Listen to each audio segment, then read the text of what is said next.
gamers, if you have a keen eye for art and cooperation, then you might want to check out Belratti. Let's take a look at how this one plays. In this game, players will take turns being the museum curator roles and the painter roles. Museum curators are trying to get paintings into the museum and not let forgeries from Belratti in, and the painters are trying to paint different things that correspond to one of the themes that are out in order to get their paintings on display. Each player does have a hand of different cards that are their paintings, and those same cards are going to be used as the themes. And each round, the curators will pick a number from 3 to 7 to say that's how many paintings that we want the painters to submit. The painters can only talk about how many they want to put in, but not about the contents of them at all or what theme they go to or anything like that. So if I was a painter this round, maybe I would pick the ship because it goes underwater, like the starfish. Maybe I might pick these because they're both pink. But again, I'm not going to be telling anybody that. I'm just going to be picking them and submitting them. And then my fellow painters will also submit some depending on how many we need. And then Belratti will also put in 4 forgeries into the collection, and then everything will get shuffled together, and the museum curators will have to reveal them and decide, okay, I think that this goes with this theme, and maybe this goes with this theme, until they have the appropriate number that they had selected.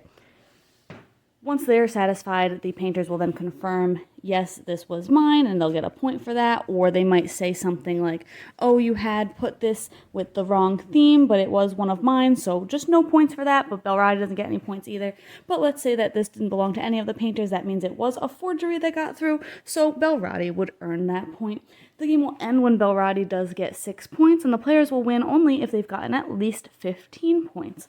Throughout the game, the players also have some abilities that they can use in order to help them determine what paintings are actually from the painters, or get new cards into their hand, or just change the number that is needed, and then they will flip over, and the only way players can earn that back is if they play a perfect round with that exact number of paintings.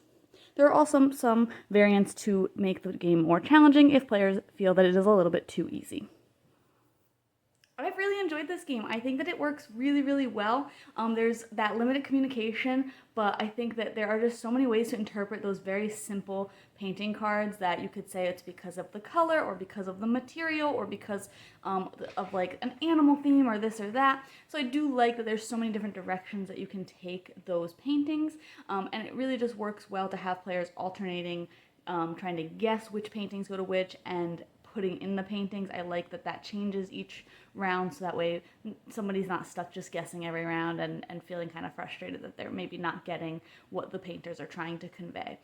Overall, I think that the game works really well, and sometimes because those paintings can have so many different meanings behind them, there are some really good forgeries, which I do think keeps the game pretty interesting because it's not too easy. Belratti will always get points, so I just think that the mechanisms of the game work really well. I like that it plays a really wide range of players from 3 to 7, and it works pretty well at any count, which I was surprised it worked so well at the lower counts. But overall, I did really enjoy this game, and if you like cooperative party-ish games, then you might like it too. But you can check out my full thoughts on the blog today to decide if this one's for you.